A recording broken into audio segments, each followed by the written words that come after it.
Selamat siang Pak Denny. Selamat siang. Saya Amelia Fitriani. Saat ini sedang meneliti soal strategi puisi esai di strategi branding puisi esai di ranah ekonomi kreatif di Indonesia. Saya dari mahasiswi pasca sarjana LSPR Institute di Business and Communication Management.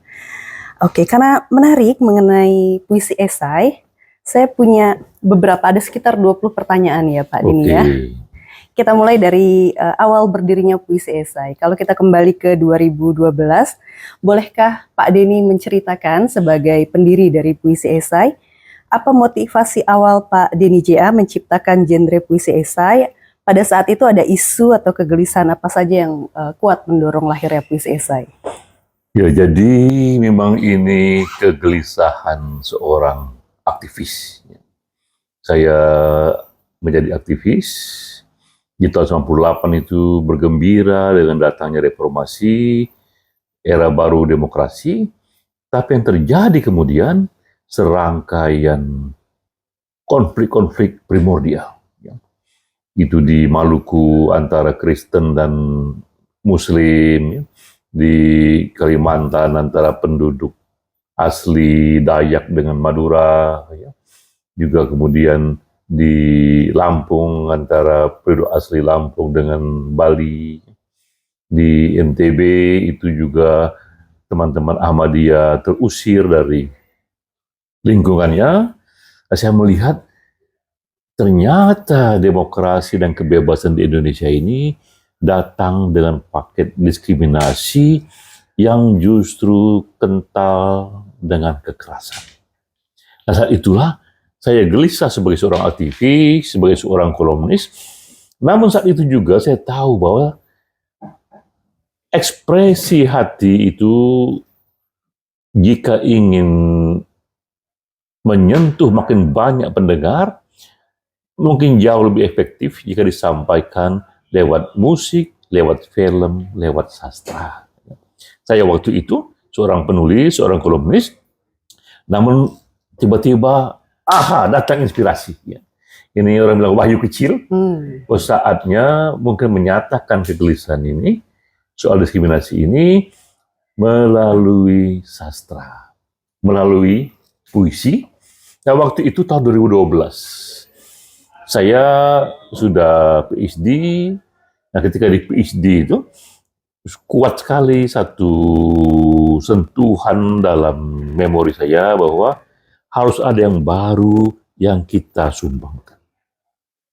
Yang baru. Lalu saya bertanya ke diri saya, oke, saya mau nulis puisi, tapi apa yang baru dari puisi yang bisa saya kerjakan? Karena jika saya hanya mengikuti saja pola-pola yang dibuat Sultan tadi Al-Sabana, ada Anwar, Rendra, Sapardi, saya merasa sudah terlalu tua untuk itu dan juga tidak maksimal menyumbang sesuatu yang baru. Nah, itulah lahir satu eksperimen individual. Oke, saya ingin membuat puisi yang agak berbeda karena waktu itu saya belum jauh dari lulus PhD. Puisi yang sedikit ada risetnya, yang mengangkat isu-isu diskriminasi, dan jadilah itu satu kisah sebenarnya yang dipuisikan. Itu awalnya ya. Terus saya berpikir, apa namanya ini? Kisah sebenarnya yang dipuisikan, tujuannya adalah agar peristiwa sebenarnya ini lebih menyentuh hati dan lebih bisa meluas, lebih jauh tinggal dalam memori publik. Nah, itulah awal lahirnya embrio satu jenis puisi. Lalu saya berdiskusi dengan banyak orang, dengan para ahli, termasuk Sapardi Djoko Damono, termasuk Ignas Kleden, juga teman-teman lain, share pandangan saya. Banyak sekali memberi nama puisi naratif, puisi cerita, macam-macam itu ya. Tapi akhirnya saya teringat ada foto esai yang juga sudah lumayan sebagai satu fenomena foto waktu itu ya. Akhirnya saat itulah saya mulai berpikir, oke, saya beri nama dia puisi esai. Ini satu ekspresi hati seorang aktivis yang melihat luka bangsanya itu, kisah yang sebenarnya yang dipuisikan. Jadi social origin dari lahir puisi ini adalah suasana Indonesia ketika baru keluar dari diktatorship Pak Harto menuju demokrasi, tapi justru di sanalah diskriminasi, kekerasan primordial terjadi dengan lebih telanjang. Itulah ibunya itu dari puisi esai ya. Oke, itu sudah lebih dari 1 dekade perjalanan puisi esai sampai sekarang. Dari awalnya keresahan diskriminasi sampai di era sekarang begitu. Pak Denny melihat posisi puisi esai terutama di perkembangan sastra Indonesia seperti apa? Nah, itu juga yang membuat saya terpana karena ketika pertama kali saya buat puisi esai itu tak ada rencana sistematik ini akan menuju ke mana itu ya. Itu semata-mata ekspresi pribadi, ingin menyatakan kegelisahan kita. Namun setelah 1 dekade, tepatnya lagi sekitar 13 tahun sudah, dari 2012, ketika saya mulai flashback melihat ke belakang, saya melihat terjadi evolusi dari karya.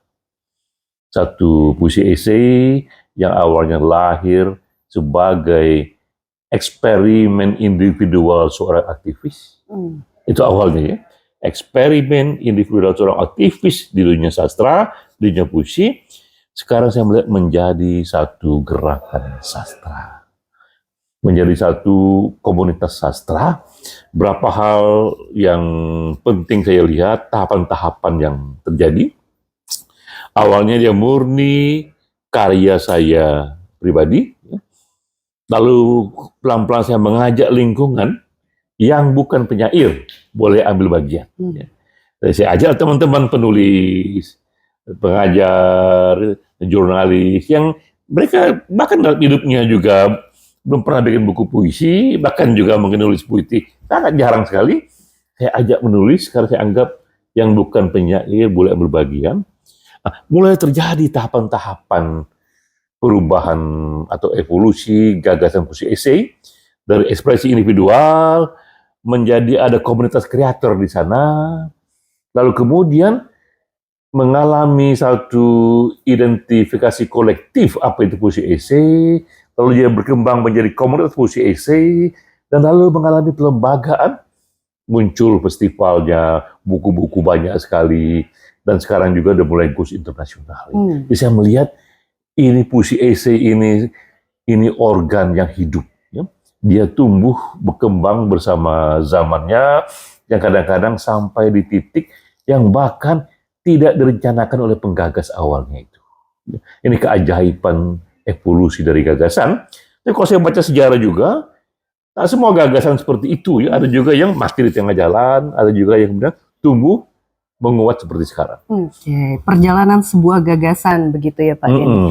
Sekarang saya membawa gagasan puisi esai Pak Denny dari kacamata branding begitu ya.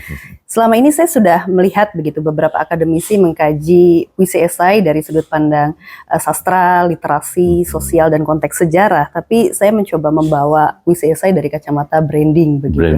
Branding dari Pak Denny sendiri melihat puisi esai hadirnya sebagai sebuah branding. Itu bagaimana begitu? Oke, branding. Ya. Branding ini satu kata kunci.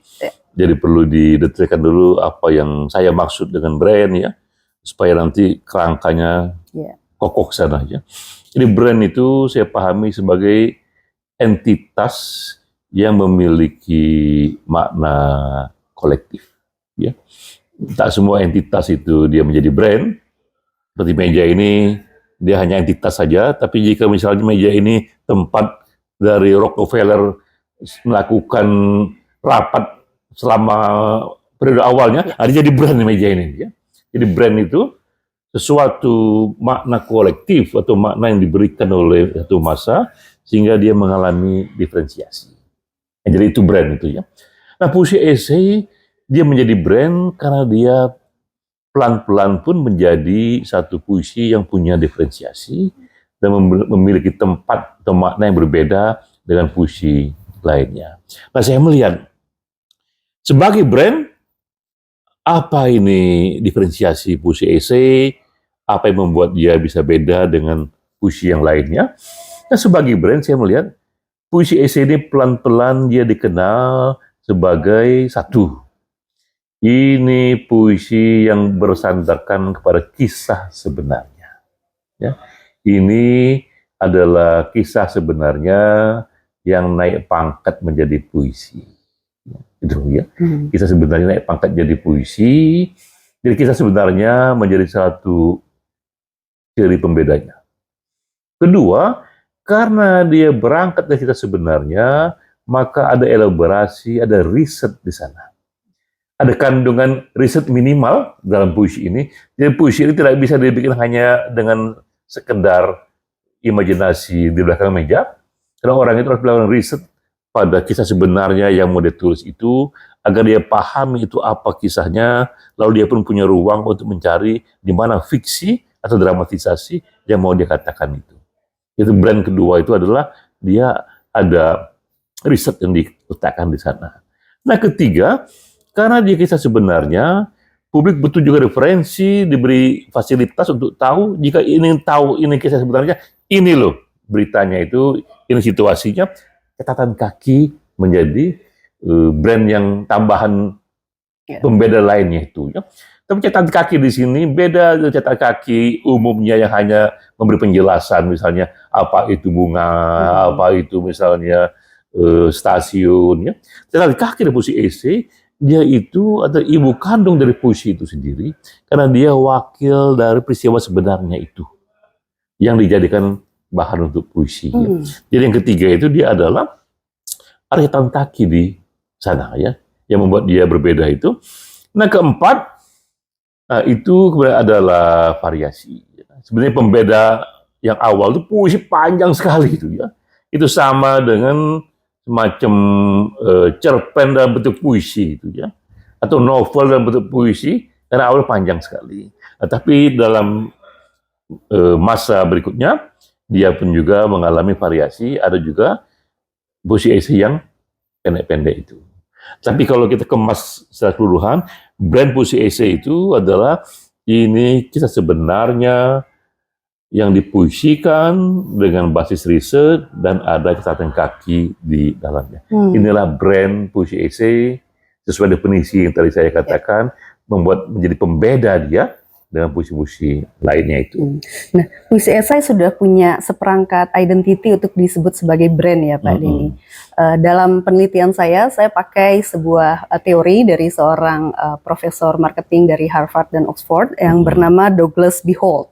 Ada konsep namanya cultural branding yang menarik perhatian saya karena di konsep itu branding bukan hanya disematkan pada produk, tapi banyak hal, ikon budaya sebagai juga tokoh fiksi, bahkan tempat, selama ada makna kolektif tadi yang Pak Denny bilang, ada makna kolektif yang ditempatkan pada ikon tersebut. Cultural branding ini efeknya bukan hanya finansial, tapi juga bisa memberikan value lebih bagi culture, bagi sebuah nilai budaya itu sendiri. Nah, tapi tidak semua brand ini bisa jadi ikon budaya, Pak. Jadi cultural branding, tapi ada satu dua brand yang unggul yang dia bisa jadi ikon budaya. Ini adalah ikon budaya adalah sebuah brand yang bisa memberikan makna narasi bagi kegelisahan sosial di zamannya. Nah, contohnya misalnya jazz ya Pak Denny. Jazz mungkin pada awal kelahirannya tidak secara langsung memberikan makna finansial, tapi seiring berjalannya waktu karena ia tumbuh sebagai brand begitu ya, orang-orang bisa berekspresi di sana dan menghasilkan, bisa memonetasi di sana.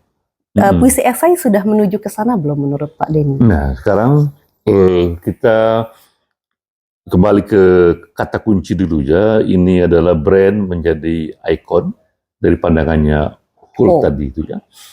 Apa itu brand, apa itu ikon? Nah, saya definisikan dulu supaya saya menjelaskan sesuai dengan apa yang saya pahami ya. Jadi tidak semua brand menjadi ikon, dia menjadi ikon jika dia bisa melewati satu generasi pendirinya itu. Karena banyak brand dia mati sejalan, seusia dengan mati pendirinya itu. Tapi jika dia bisa bertahan lintas generasi, dia akan menjadi satu ikon ya. Nah kalau kita melihat dari Holt tadi, unsur-unsur apa saja yang bisa membuat brand ini pelan-pelan dia tumbuh menjadi ikon, dan sampai di batas mana puisi esai yang sudah mencapai, di mana yang belum ya. Saya melihat beberapa tahap. Tahap pertama kalau teori brand itu ketika menjadi ikon, memang dia berangkat dari satu situasi sosial, kontradiksi sosial yang membuat penggagas melahirkan karyanya itu. Ya. Ada tadi ambil contohkan musik jazz. Kalau musik jazz itu ibu kandungnya adalah penderitaan kulit hitam di Amerika itu, yang mereka mengalami penindasan sehingga mereka rindu kebebasan, dan kuncinya kemudian lahirnya jazz itu sebagai musik improvisasi. Ya. Itu improvisasi kata kunci sebagai wakil kebebasan dari kulit hitam yang ingin lepas dari kekerasan dan diskriminasi di zamannya itu. Ya. Nah, untuk di posisi essay tadi, ibu kandungnya adalah diskriminasi. Tadi kalau jazz tadi itu kekerasan yang lahirkan kebebasan, di posisi essay ini satu diskriminasi yang ingin membuat satu ekspresi untuk melawan diskriminasi itu. Di tahap pertama dilampaui adanya social origin itu. Kedua, lahirnya seorang penggagas yang kemudian mencoba membuat diferensiasi atas karyanya. Itu pun juga sudah saya lewati juga itu dengan posisi essay yang tadi sudah saya ceritakan aneka unsur-unsurnya, ada luka sosial di sana, dan juga dia seringkali dituliskan dari perspektif korban, ya, ininya itu, dengan riset, dan juga tetap dengan perangkat puisi ada keindahan di sana. Itu pun sudah dilewati, yaitu penggagasnya sudah membuat satu karya yang ada diferensiasinya. Ketiga, lahirnya komunitas kreator. Buat dia tidak sendirian, siapapun kalau sendirian selesai itu ya. Karena dia akan mati dan terbatas sendirian, tapi sudah ada komunitas kreator yang juga membuat karya yang mirip-mirip sehingga bisa menjadi kolektif creation ya. Nah, itu pun sudah saya lalui juga. Sudah banyak teman-teman menulis puisi essay dan buku-bukunya sudah lebih dari 150 ya. Dan tidak hanya di Jakarta, tapi dari Aceh sampai Papua, bahkan juga sampai Aceh Tenggara. Di komunitas kreatornya juga sudah terlampaui. Yang tahap-tahapan dari BOLD itu sudah dicapai juga. Kemudian juga pelembagaan dari karya itu. Bahwa dia, kemudian ada pelembagaan yang membuat dia terus hadir, ada festival-festival di sana. Ya. Kemudian juga ada aneka penghargaan-penghargaan di sana. Ini aneka pelembagaan yang membuat karya itu makin lama dia makin kokoh. Ya. Pun itu juga sudah dilalui. Tinggal satu yang belum dilalui untuk dia menjadi ikon, yaitu dia bertahan antar generasi. Okay. Nah, satu generasi itu kira-kira 20 tahun, 25 tahun itu ya. Posisi usianya baru 13 tahun ya. Jadi dia masih hidup di era generasi pendirinya. Nanti kalau dia masih hidup juga ketika saya tidak ada ya, masih hidup lagi ketika 3 generasi selanjutnya, dia pun tumbuh menjadi ikon sesuai dengan definisi yang dibikin oleh BOLD itu ya, bahwa ini harus lewat dulu menjadi referensi budaya antar generasi, melintasi generasi, transgenerasi ya. Nah, tinggal itu yang saya belum capai, bukan karena dia tak bisa, tapi memang umurnya belum cukup saja. Ya. Mudah-mudahan dengan kita membuat satu kerja sama kemarin itu, puisi essay itu generasi Z, untuk Gen Z ya. Gen Z itu yang nanti akan meneruskannya ya. Dan nanti Gen Z pun punya lagi tuh adiknya itu, terus sampai akhirnya kita pun akan mulai ke depan membuat puisi essay ini memenuhi semua tahapan-tahapan dari brand menjadi ikon. Oke. Dalam mempersiapkan untuk menjadi ikon budaya begitu Pak Denny, saya juga membaca bahwa Pak Denny JA sebagai pendiri dari penggagas dari puisi essay menyiapkan dana abadi di Yayasan Denny JA Foundation untuk para penulis termasuk puisi essay. Boleh cerita apa ide besar di balik langkah tersebut? Apakah ini cara Pak Denny JA untuk mempersiapkan perangkat agar gagasan ini hidup begitu? Nah, ini sedikit dia variasi yang mungkin tidak dibahas oleh BOLD itu, bahwa ternyata ada juga variasi di mana penggagasnya pun memiliki dana. Ya, karena nggak semua pencipta ikon itu dia punya dana, termasuk yang pencipta musik jazz itu ya, yang memiliki dana dan sangat menyadari sekali bahwa ternyata untuk menarik perhatian, ternyata memang perlu ada sedikit mobilisasi di era ketika begitu banyak informasi tumpah di era revolusi informasi. Jadi beda antara Puisi Essay dengan jazz itu, Puisi Essay ini berada dalam konteks revolusi informasi, di mana orang dengan handphone di tangannya itu, dia langsung tenggelam dalam siklus informasi 24 jam. Yang minta ampun banyaknya itu, sehingga yang mana yang bisa diperhatikan. Nggak banyak kita bisa membuat orang memperhatikan satu isu. Ya.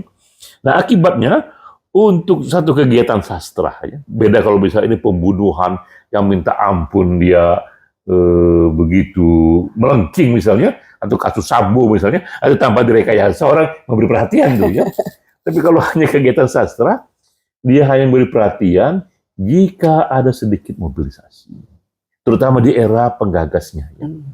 Sampai dia melewati yang namanya itu tipping point ya, setelah lewat tipping point, dia jadi milik publik. Akibatnya karena perlu mobilisasi di era sekarang semuanya butuh dana. Jadi dana itu menjadi variabel tak terhindari ketika kita masih di era Puisi Essay ini masih perlu dimobilisasi. Tapi siapa yang bisa memberi dana untuk Puisi Essay ini? Kebetulan saya punya dana, kebetulan juga ada rezeki, saya pun akhirnya merasa oke, saya pun ingin menyiapkan satu dana abadi untuk Puisi Essay salah satunya. Ya. Karena saya pun juga dana ini tidak hanya untuk Puisi Essay, juga untuk kegiatan spiritual, ya, juga untuk isu hak asasi, tapi Puisi Essay adalah salah satunya. Nah, bisa saya katakan bahwa mungkinnya agak beda dengan kisah-kisah brand menjadi ikon dalam teori Bold itu. Di sini penggagasnya sekaligus berniat menjadi arsiteknya. Jadi arsitek di sini berarti dia tidak hanya menciptakan gagasannya, tapi pun dia mencari cara agar gagasannya ini menjadi gerakan. Mengambil leadership untuk itu, mempunyai vision untuk itu, dan mencari semua syarat-syarat yang dibutuhkan untuk dia bisa menjadi gerakan. Salah satunya adalah dana. Dan dia kebetulan punya kelebihan dana, dan itulah yang dia gunakan dengan Denija Foundation itu untuk membiayai satu gerakan ini. Ya. Sehingga nanti Amel dalam tesisnya bisa katakan juga, dari Puisi Essay ini sumbangannya kepada teori brand menjadi ikon adalah penggagasnya juga menjadi arsitek. Yang mungkin tidak terjadi pada brand-brand yang lain ya. Karena kebetulan penggagasnya ini dia juga punya leadership, juga punya vision, dan juga punya dana, dan dia secara sengaja memang menyiapkan dana untuk pertumbuhan Puisi Essay. Dan dana ini diniatkan terus tumbuh bahkan ketika pendirinya pun sudah pergi. Karena disebut dana abadi ya, dana yang terus berjalan nih. Di dalam Islam ini amal jariyahnya itu yang terus berjalan bahkan ketika pendirinya pun sudah tak ada. Ya, menarik itu Pak. Jadi pembeda sendiri begitu ya. Kalau kita kembali lagi ke teori yang saya pakai ya Pak Denny ya, mengenai cultural branding, sebuah brand dia bisa menjadi ikon budaya selain juga karena yang disiapkan oleh Pak Denija melalui Denija Foundation tadi, juga harusnya ada identity value yang kuat yang dibawa untuk membawa publik memahami diri dan realitas sosialnya. Artinya menjadi wadah bagi publik untuk mengekspresikan dan menempatkan makna di dalamnya. Sedangkan Puisi Essay hadir dari sejarah diskriminasi. Sedangkan seiring berjalannya zaman, situasi sosial berubah gitu. Tapi identity value apa dari Puisi Essay yang tidak berubah, yang relevan dengan zamannya begitu. Nah ini juga penting ini. Bahwa tadi ketika kita bilang ada unsur pembeda dari apapun ya, dari sebuah brand itu, dan unsur pembeda itu harus dieksplor lagi menjadi identity. Supaya dia terasa bedanya nih beda signifikan, atau bahkan bedanya ini beda yang memang dikemas untuk satu makna yang lebih signifikan ya. Lalu di manakah identity values dari puisi esai yang membuat dia bisa bertahan panjang? Ya. Yang pertama, dimanapun terjadi situasi itu sepanjang sejarah selalu ada luka sosial. Salah satu identitas puisi esai, dia puisi mengenai luka sosial. Dia bukan sekedar kegelisahan individu bahwa si A patah hati oleh si B, belum jadi puisi esai dia. Okay. Tapi jika si A patah hati dengan si B, karena si B ini bapaknya Ahmadiyah, sementara dia itu adalah Kristen, baru jadi puisi esai. Ya. Karena ada luka sosial di sana. Luka sosial itu artinya ada satu problem yang timbul karena satu konflik atau dinamika sosial. Ya. Nah, luka sosial itu dia akan universal. Kapanpun sejarah ini bergulir, berjalan, dia selalu ada luka sosial karena grup-grup manusia itu mengalami dinamika, mengalami konflik, mengalami satu perebutan sumber daya atau apapun, sehingga dia menimbulkan luka sosial. Yang pertama, identitasnya itu dia puisi mengenai luka sosial. Yang kedua, lalu bagaimana luka sosial dituliskan? Dia bisa dituliskan oleh para pelaku yang membuat luka itu. Atau puisi esai seringkali secara sengaja memilih perspektif korban. Jadi ini luka sosial yang ditulis dari kacamata si korban. Betapa dia ini seperti Fang Yin, dia tidak tahu apa-apa, usianya baru 20-an. Dan dia tidak minta menjadi orang yang suku etnik Cina itu, dia tiba-tiba seperti itu saja. Tiba-tiba karena situasi massa, dia diperkosa. Dia tidak tahu siapa yang menggerakkan ini, dan dia menjadi korban. Dan saya tulis ini dari kacamata si Fang Yin. Dia marah, dia pergi ke Amerika. Bukan di kacamata, misalnya gerombolan di luar sana yang memperkosanya itu. Ya. Nah, jadi identitas kedua adalah dia dibuat dari kacamata korban.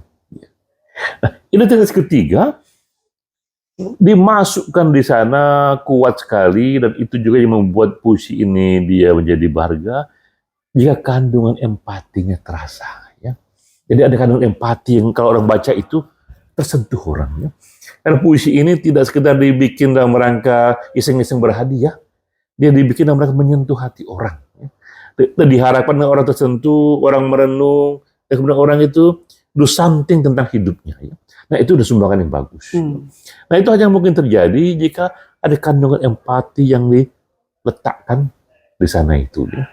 Jadi identitas ketiga itu adalah adanya kandungan empati dalam puisi esai itu. Nah keempat, identitasnya itu, dan juga ini dianggap KPI-nya ini, jadi Key Performance Index, ini indikatornya, dia baru dianggap berhasil sebagai puisi esai, karena banyak orang bikin puisi esai tapi juga gagal. Nah, dia baru dianggap berhasil jika pertama, dari puisi esai itu nanti, pertama dia di samping menyentuh hati orang, tapi dia pun juga belajar tentang sepotong sejarah. Karena puisi itu dibuat ada konteksnya, ya. Ada zaman yang lahir dari peristiwa itu, yang dalam puisi esai itu dia nongolnya di catatan kaki itu. Jadi kalau orang mau tahu, dia tinggal klik, tek, oh ini toh konteksnya itu, ya. Seperti ketika saya baca puisi esai yang dibikin teman di Papua, nah, saya kaget sekali tuh. Dia bercerita mengenai bagaimana seorang ayah, dia mulai percaya kepada kedokteran. Ya. Sehingga dia ingin anaknya ini disembuhkan tidak lagi melalui tradisi dukun-dukun, tapi tradisi kedokteran. Namun puskesmas paling dekat yang ada itu 3 hari jalan kaki. Jadi dia gendong anaknya itu bawa bekal untuk sampai kepada satu klinik terdekat itu. Ya. Dan dia gendong di sana 3 hari dia berjalan kaki itu. Itu peristiwa yang sebenarnya itu. Ya. Atau ada juga yang dibikin oleh Elza Pedi Taher itu soal manusia gerobak itu. Seorang ayah yang tidak bisa membeli tanah karena mahal sekali memakamkan anaknya itu, itu taruh di gerobak itu anaknya itu untuk dibawa ke luar kota untuk dimakamkan itu ya. Nah itu dia mengisahkan satu kondisi sosial yang bisa kita pelajari lebih detail dari catatan kaki itu. Dengan membaca puisi esai, di samping kita tersentuh ya, ada seorang ayah yang berjuang untuk anaknya sembuh, tapi kita belajar juga, oh di Papua itu seperti itu toh. Ya. Klinik terdekat itu 3 hari baru sampai dia itu. Nah itu yang akhirnya serangkaian itulah dia menjadi identitas dari puisi esai itu. Ya. Ada luka sosial di sana yang universal, perspektif korban universal, ya. Ada empati yang universal, lalu memahami di sana juga ada sepotong sejarah universal dalam arti kapanpun ini manusia bergerak itu 4 unsur ini hadir. Oke, kalau begitu untuk isu yang sebagai contoh dekat dengan anak muda begitu, kalau diskriminasi mungkin terlalu berat, kira-kira apa yang relevansi puisi esai itu sendiri, Pak? Nah, kalau anak muda di zaman ini, ya, karena mungkin anak muda di zaman depan bisa beda lagi. Gitu, ya. Anak muda di zaman ini yang memang sangat paradoks itu. Ya. Mereka ada dalam situasi teknologi yang minta ampun bisa menghubungkan mereka dengan lingkungannya dengan mudah sekali. Handphone di tangan itu dunianya itu. Ya. Jadi ini kisah anak-anak muda yang memiliki perangkat melampaui zaman sebelumnya itu untuk mudah sekali terhubung, tapi justru paradoksnya ditandai dengan meningkatnya keterasingan itu, bertambahnya sakit mental itu. Ya. Jadi kira kalau untuk anak muda ini yang sangat relevan itu adalah satu meningkatnya kecemasan justru di kelimpahan informasi, di kelimpahan hubungan. Ibaratnya ini ayam yang mati di gudang beras. Inilah ini yang paradok di sana. Ini ayam kok mati di gudang beras ini apa yang salah nih? Sama dengan apa? Ini anak muda yang minta ampun dia bisa punya hebat kemana, tapi dia kok justru tambah banyak anak muda yang sekarang mengalami sakit mental itu ya. Itu kira-kira ini untuk anak muda ya. Berarti konteks sosialnya akan selalu ada dan karena itu puisi esai akan selalu relevan di zamannya ya Pak ya. Tapi bentuknya yang beda-beda ya. Iya. Mungkin anak muda di zaman dulu, anak muda zaman sekarang beda isu sosialnya. Tapi sampai memang derita itu unsur tetap dari manusia. Ya. Jadi dia luka sosial itu unsur tetapnya. Tinggal bentuknya saja yang beda-beda itu. Menarik itu Pak. Saya sekarang mau bawa puisi esai dari konteks ekosistem industri kreatif Pak Denny di Indonesia. Saya melihat bahwa perkembangannya puisi esai tidak lagi hanya terbatas pada teks, tapi juga dialihwahanakan dalam bentuk teater, dalam bentuk musikalisasi yang itu merupakan elemen-elemen dalam kategori industri kreatif begitu di Indonesia. Pak Denny sendiri melihat alihwahana puisi esai itu seperti apa? Nah, ini memang berbeda lagi dengan puisi biasa. Puisi esai ini dia punya plot, ada cerita di sana. Cerita yang membuat dia mudah sekali untuk dialihwahanakan menjadi misalnya film-film pendek atau bahkan film-film panjang itu. Jadi pertama mungkin beda, dia ada cerita di sana. Kedua juga seringkali ceritanya itu memang itu pakemnya true story yang sensasional. Ya. Misalnya pernah itu puisi esai tentang sepasang manusia yang mati bersama dan orang nggak tahu mereka mati, tinggal berdua saja, ketahuan matinya setelah sekian hari misalnya ya. Jadi sensasional itu juga melekat juga pada puisi esai, sehingga dengan ada cerita di sana dan itu kisah sebenarnya dan sensasional, dia memang jauh lebih berbakat untuk dialihwahanakan dengan cara menarik. Menjadi musik, menjadi film, menjadi video. Saya sendiri menduga puisi esai akan meledak 5 tahun mendatang. Kenapa meledak 5 tahun mendatang? Karena saat itulah AI sudah sampai pada video. Sehingga nanti kisah-kisah puisi esai ini dia bisa menjadi video-video film-film pendek. yang bagus sekali. Ya. Ditambah lagi waktu itu sudah ada perangkat yang membuat nanti mudah sekali kita membuat channel-channel film-film pendek. Yang pada waktunya pun bisa dikawinkan lagi dengan ChatGPT, ya akhirnya bisa komersil. Nah, saya merasa 5 tahun mendatang ini akan menjadi puncak keemasan puisi esai. Karena di saat itulah puisi esai yang semua bisa menulis, tapi mulai mendapatkan sentuhan komersilnya. Kalau sekarang ini belum nih, karena semua bisa bikin puisi segala macam itu. Cuma nanti ketika mudah sekali kita mengubah dia menjadi film pendek, karena ada video AI, dan juga dikawinkan dengan ChatGPT misalnya, sehingga terbuka bagi entrepreneur untuk membuat satu channel film-film mengenai luka bangsa-bangsa. Yang semuanya puisi esai, tapi dalam bentuk film, video, dengan artis-artis yang sudah bagian dari AI ini itu ya. Nah saat itulah saya kira akan makin banyak orang-orang tertarik untuk merenungkan puisi esai, karena puisi esai itu pada dasarnya yang kisah menyentuh yang sebenarnya. Kayak kemarin itu saya membuat satu tulisan mengenai festival puisi esai. Nah, saya tuliskan di sana itu kisah seorang ibu yang bunuh diri karena pinjol. Banyak yang tersentuh gitu ya. Dan pinjol itu bisa membuat seorang ibu begitu menderitanya sehingga dia bunuh diri. Nah, kalau itu kemudian difilmkan ya dengan cara yang begitu mudah, teknologi di sana, makin menarik dia untuk diikuti, ditambah dengan tambah musik segala macam itu ya. Nah, sehingga keunggulan puisi esai dibanding puisi-puisi lainnya makin ketara. Karena tadi bahwa cerita, true story, sensasional itu justru bakat-bakat yang paling dahsyat untuk membuat satu film yang ditonton orang yang menyentuh. Jadi kira-kira sisi komersilnya nanti itu, ekosistem komersilnya nanti itu yang sekarang absen akan hadir mungkin 5 tahun mendatang itu. Iya, tapi paling tidak sudah dipersiapkan perangkatnya menuju ke arah sana ya Pak Denny. Saya masih mau bicara soal industri kreatif tadi sih Pak Denny. Sebetulnya di industri kreatif ada 16 kategori, 3 terbesar diantaranya adalah fashion, kuliner, dan penerbitan. Penerbitan termasuk produk literasi begitu ya, sastra di dalamnya, dan saya melihat puisi esai ada di dalamnya begitu.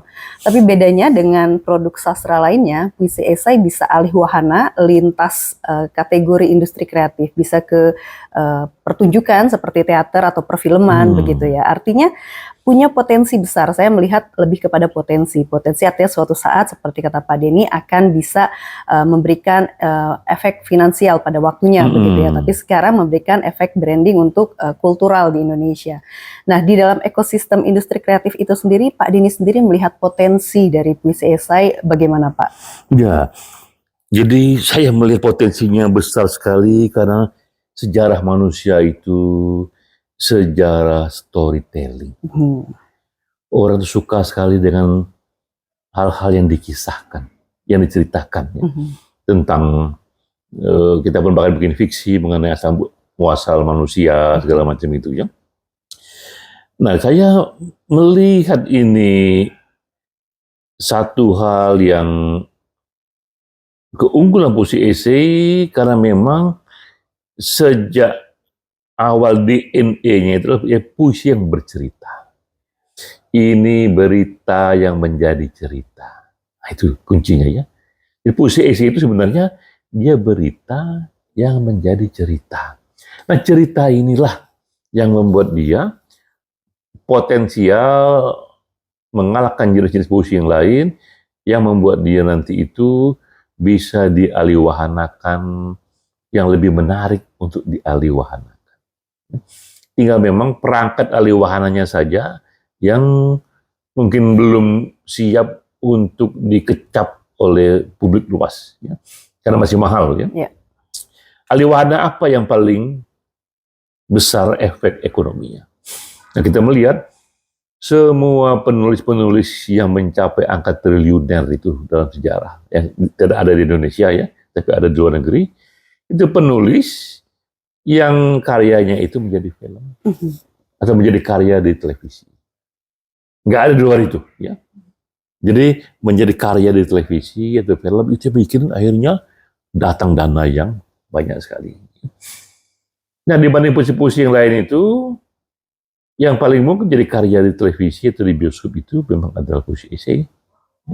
Jadi kita melihat memang satu langkah lebih jauh, puisi esai terintegrasi dalam ekonomi kreatif, di samping melalui buku-buku, maksudnya buku-buku sekarang jarang dibeli. Iya. Itu masalahnya. Kedua nanti adalah melalui channel-channel yang sekarang ini di TV, mungkin besok juga TV hilang juga. Iya. Tapi TV udah pindah ke handphone misalnya ya. Jadi saya melihat memang telah terjadi perubahan bentuk dari teks ke audio visual. Dari teks ke audio visual, maka ekosistem yang menunggu puisi esai dalam rangka menjadi ekonomi kreatif, ketika perangkat audiovisualnya sudah matang, sudah mudah diakses, seperti mudahnya sekarang ini orang membuat foto dan membuat editing foto. Dan nanti orang mudah membuat video dan editing video pada waktunya itu ya. Nah di saat itulah saya melihat nanti ekonomi kreatif yang paling komersil yang bisa dicapai puisi esai ketika perangkat audiovisual sudah kokoh. Kalau sekarang memang sudah ada 50 buku, tapi memang buku jarang dibeli orang sekarang ini ya. Tapi orang sekarang ini makin cenderung melihat sesuatu yang audiovisual. Baik, Pak Didi, tadi untuk menuju suatu gagasan, suatu brand menjadi ikon budaya itu kan perlu kelompok orang yang menanamkan makna pada diri itu, begitu ya. Salah satu peranan yang besar adalah teman-teman komunitas. Menurut Pak Denny, bagaimana peran komunitas, festival, dan ruang kreatif yang memperluas perjumpaan publik dengan puisi esai? Ya, memang komunitas itulah kunci yang membuat sebuah karya itu tidak hanya terkurung pada sang penggagas. Karena sang penggagas itu sendirian dia ya. Sementara karya itu dia punya kaki yang melompat sana melompat sini, butuhnya para kreator lain yang bahkan kreator yang berada di generasi-generasi berikutnya itu. Berarti jika brand ini mau menjadi ikon, kuncinya adalah komunitas.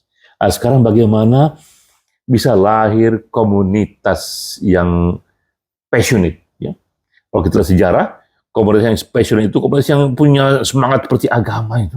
Itu pertama kali ketika misalnya agama Islam atau agama Kristen itu tumbuh itu generasi pertama yang mempertahankan itu kadang mereka terbunuh ya. Mereka itu kalau kita lihat di film-film Romawi itu diadu sama singa segala macam itu. Tapi nggak kunjung mati itu komunitasnya. Dia tumbuh terus ya. Sehingga akhirnya menjadi agama besar ya. Dari hanya 12 orang di Islam Al-Masih, Yesus itu, tapi Nabi Muhammad juga berapa orang, tumbuh menjadi besar, itu karena komunitas. Nah, pertanyaannya, apa yang bisa membuat komunitas itu tersentuh untuk ikut mengembangkan sebuah karya? Kita melihat dalam sejarah, jazz itu dikembangkan oleh komunitasnya. Bahkan komunitas pun nggak mengenal siapa penggagasnya itu ya. Nggak semua orang belajar sejarah mengenai siapa penggagasnya itu.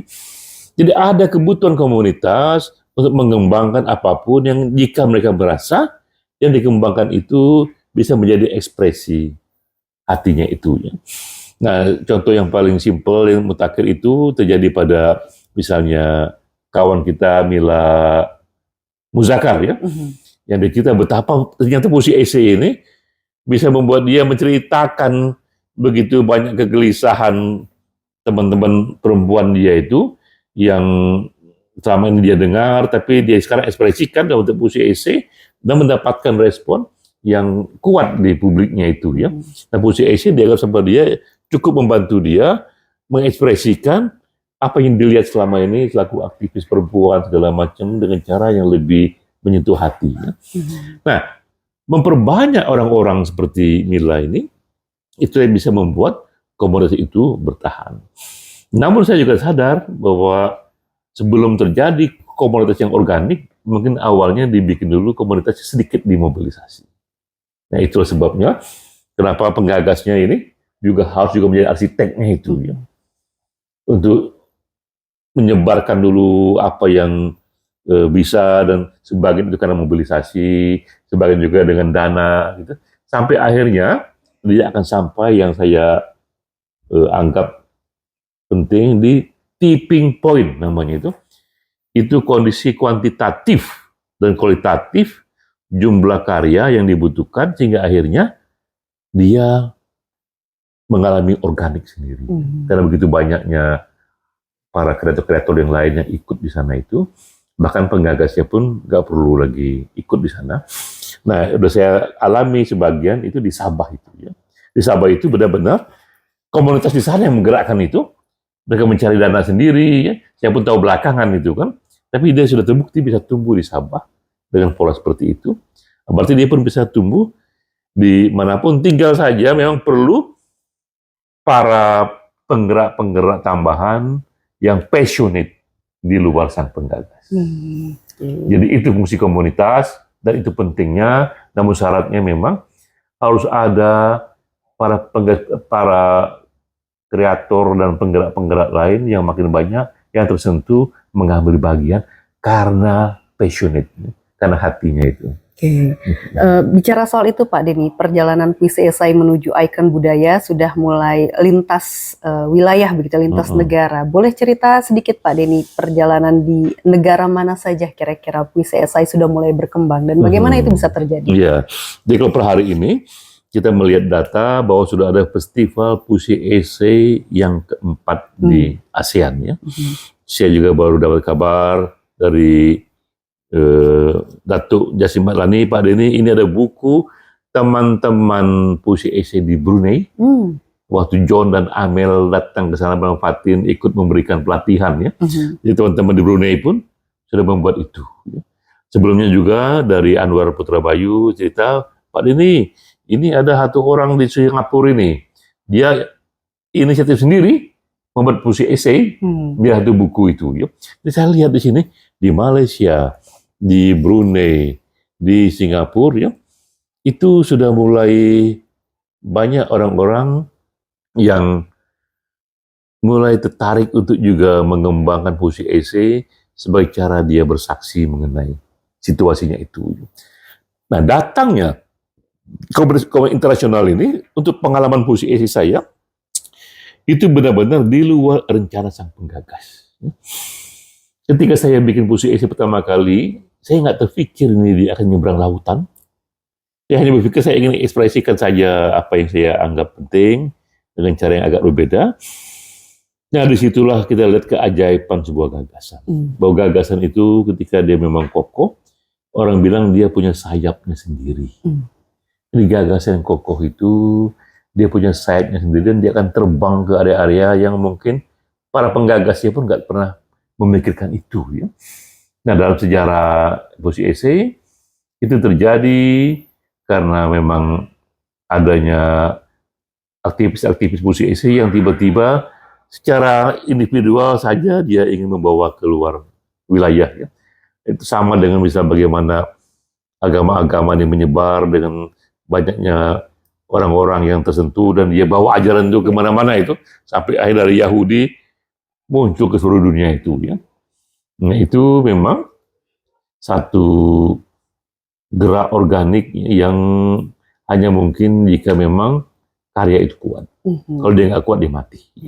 Sama seperti karya-karya Jalil Rumi. Rumi udah mati pada tahun yang lalu itu. Bang Rumi pun nggak merencanakan ya bertahan sepanjang ini karena kekuatan karyanya. Itu ada saja itu komunitas yang membawa itu.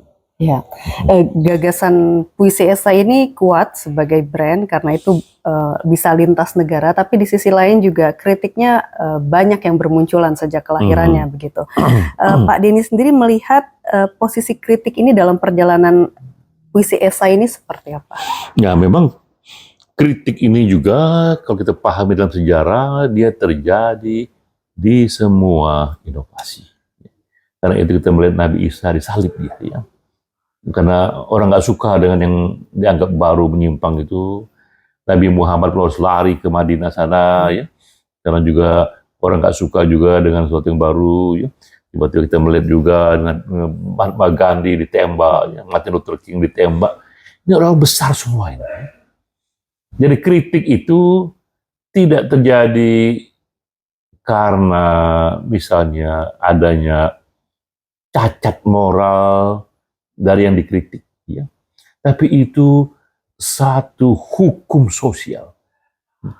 Jadi dimanapun kita, kapanpun kita, kelompok status quo cenderung tidak menyukai perubahan.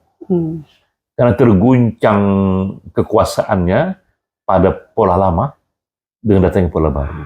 Dan itu terjadi di semua sejarah, di semua wilayah, bahkan juga terjadi dalam sejarah-sejarah orang-orang mulia. Nah, sehingga saya memahami kritik itu sebagai justru indikator. Indikator bahwa, oh saya sudah cukup hadir dengan melihat banyaknya kritik. Kalau tidak ada kritik, saya sedih itu, ya. Berarti ini diabaikan ini. Hadir orang santai saja. Tapi kalau ada orang gelisah minta ampun dan dia membuat satu gerakan anti, ya. Saya lihat juga tuh, kemudian ada buku saya dibakar itu, mereka bikin api unggun di Jogja, anti Denny JA gitu. Saya senangnya minta ampun itu, ya. Saya malah bilang ke teman-teman ini kalau bisa saya mau kasih honor dengan orang ini, ya. Karena saya melihat sejarah harus begitu, ya. Kalau sesuatu itu akan jadi besar jika ada lawan yang mengkritiknya. Kalau tidak, bisa diabaikan saja dia. Jadi cara kita melihat kritik pun akan berbeda sesuai dengan jam terbang kita, ya. Maka saya bilang ke teman-teman lainnya itu, saya ini kalau ngerancang gerakan, justru saya mau cari orang-orang yang mengkritik saya nih. Saya mau kasih honor itu sebenarnya itu ini. Karena tadi saya lihat bahwa udah pasti lah itu status quo terganggu. Justru kritik itu jadi indikator status quo terganggu, dan itu justru indikator berarti yang baru ini benar-benar muncul. Sudah bisa menggelisahkan status quo. Kalau dia belum bisa menggelisahkan status quo, berarti dia belum terlalu muncul itu. Bisa diabaikan, ada yang ecek-ecek saja itu. Nah, jadi justru dengan kritik ini memang di samping kita perlukan dalam rangka menyempurnakan gerakan kita, tapi juga itu indikator paling real untuk tahu kita ada. Kita dikritik, maka kita ada. Kira-kira ini itu, ya. Karena memang ternyata ada yang gelisah, ya. Nah, dia hanya gelisah karena kita ada. Ya. Nah, bagi mereka yang ahli gerakan, yang sudah jauh jam terbangnya, ibaratnya pikniknya udah jauh, justru dia mencari nih siapa yang bisa dibayar untuk ngeritik. Nah, seru Pak Denny.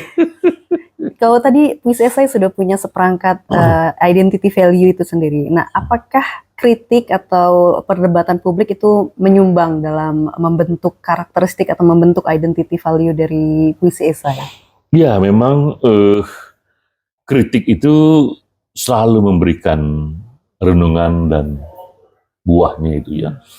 Karena kritik itu bisa kita pahami sebagai bagaimana karya kita dari kacamata orang lain. Kadang-kadang orang lain bisa melihat apa yang kita lihat.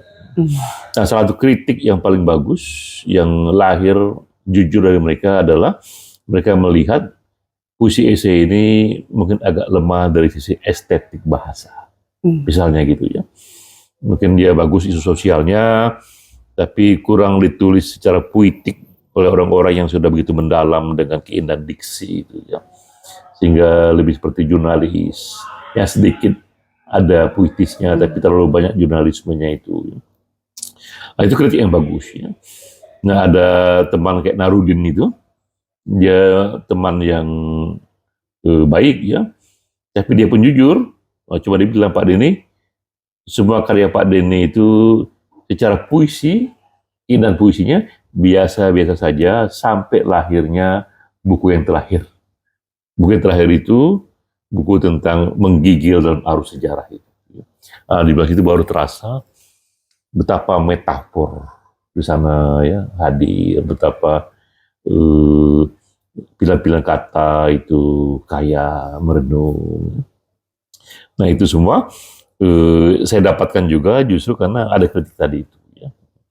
Karena memang saya lihat mulainya ini bukan dari tradisi penyair yang sudah dalam dengan pemainan diksi. Kita seorang penulis yang terbiasa dengan kata-kata yang sangat clear, sangat jelas, ya. Sementara di puisi kadang-kadang perlu kata-kata yang sedikit bersayap, yang sedikit misteri, ya. Ada apa metafor, hiperbola segala macam itu, yang justru itu membuat puisi itu beda dari prosa itu. Ya. Jadi memang kritik ikut memberikan satu tambahan untuk identitasnya. Jadi makin ke sini nanti nambah lagi bahwa puisi esai pun salah satu identitinya juga dia puitis. Tidak hanya prosais, tapi juga puitis. Tidak hanya esais gitu ya. Tapi juga puitis. Ya. Baik, Pak Denny sekarang terkait visi Pak Denny sebagai penggagas puisi esai ke depannya. Kalau tadi untuk melampaui satu generasi di 25 tahun, mungkin PR-nya 12 tahun ke depan menyelesaikan satu generasi. Bagaimana Pak Denny melihat ke depan dalam 12 tahun ke depan dan setelah itu, generasi setelah Pak Denny? Bagaimana Pak Denny melihat puisi esai? Nah, saya ini sekarang punya satu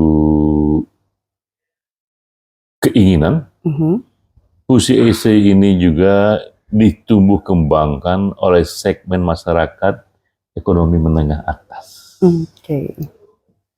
Apa daya saya melihat memang banyak sekali penulis-penulis kita ini orang yang cerdas-cerdas, yang baik-baik, tapi majoriti dari ekonomi menengah bawah. Saya melihat dua jenis teater. Saya nonton teater di tim, ya.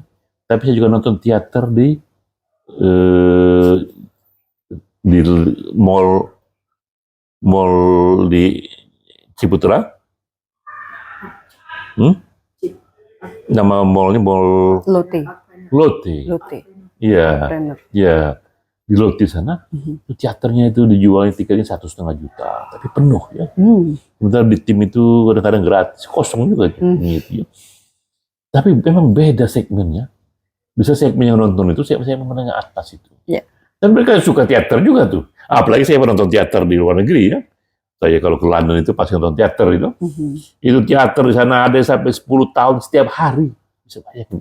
10 tahun setiap hari masih diputer. Dan ada sampai 10-11 teater gitu ya. Jadi kayak misalnya Mamma Mia, terus saya tonton tuh tahun berapa, dan sampai sekarang masih ada itu ya. Dan yang menonton itu orang-orang yang menengah atas itu. Nah, saya merasa puisi esai pun pada waktunya harus juga menyentuh kalangan menengah atas. Karena saya rindu pada waktunya ini festival puisi esai yang juga dibiayai oleh mereka yang datang. Bagus juga puisi ini dibiayai oleh penggagasnya, ya.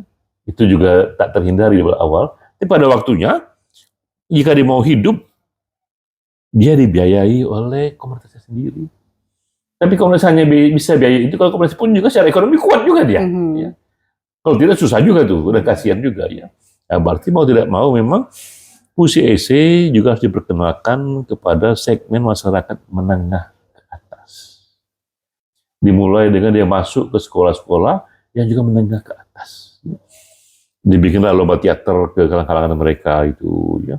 Dan juga mungkin lomba-lomba masuk ke kalangan mereka itu, sehingga kalangan menengah atas pun juga terbiasa juga dengan menulis sastra dan puisi esai sejak dini. Nah, kalau kemudian komposisi dari komposisi esai ini majoriti adalah mereka yang juga ekonominya menengah ke atas, mereka pun juga akan bisa berkreasi sendiri dengan dana mereka sendiri. Lebih meledak dia ya. Jika ini kreasi hanya bisa dibuat karena bergantung pada pendana penggagasnya, akan terbatas sekali. Itu berarti hanya digantung pada kekuatan sang penggagas saja itu. Tapi kalau dia bergantung pada komunitas yang secara ekonomi juga kuat, itu nggak terbatas itu ya. Karena siapapun bisa membuat sendiri itu kemana-mana itu. Jadi vision pertama di kepala saya adalah saya ingin dia juga masuk ke segmen menengah atas itu, sehingga dia bisa menjadi festival seperti Ubud Writer misalnya itu, di mana orang datang untuk dengan membayar. Ya. Dan dia mau membayar karena dia dapat sesuatu di sana. Nah, saya pengen festival musik itu juga begitu pada waktunya itu ya. Dia mau karya ditampilkan, dan dia mau bayar itu, dan dia bahkan bisa juga membiayai itu. Ya. Karena hanya itu yang bisa membuat musik esai ini, dia bisa meledak, melampaui kekuatan penggagasnya itu. Itu pertama, menyentuh lapisan menengah atas. Yang kedua adalah juga mulai dia dibuat dengan bahasa yang tidak semata bahasa Indonesia. Kita pun mulai masuk juga nanti lomba yang kita bikin ini, lomba puisi esai juga orang udah mulai nulis dalam bahasa Inggris. Sehingga pelan-pelan juga dia sejak awal sudah disiap untuk GUS internasional. Nah sekarang ini misalnya salah satu festival puisi esai yang saya buat tahun ini agak beda. Itu buku 65 puisi esai yang sudah dibuat oleh Denok Gesyanti itu akan diterjemahkan ke 6 bahasa. Ke bahasa Indonesia, Perancis, Spanyol, Mandarin, Arab, dan Rusia. Akan dicetak, dimasukkan ke aneka perpustakaan yang ada di sana. Ya, setiap kali nanti ada festival di luar negeri, akan dikirim juga ke sana untuk ikut serta, ya, untuk menjadi perhatian. Jadi sehingga akhirnya ini juga perhatian kedua, saatnya puisi esai pun GUS internasional yang tergambar dalam bahasa yang digunakan. Tidak hanya Indonesia, bahkan tidak hanya Inggris, dan Spanyolnya, Prancis, Cina, Mandarin, Rusia. Nah, itu yang kedua, ya. Yang ketiga, puncaknya lagi adalah sisi komersilnya. Saya ingin pada waktunya ini menulis puisi esai itu bisa menjadi komersil. Bukan dibayar oleh penggagasnya, tapi publik yang membayarnya itu.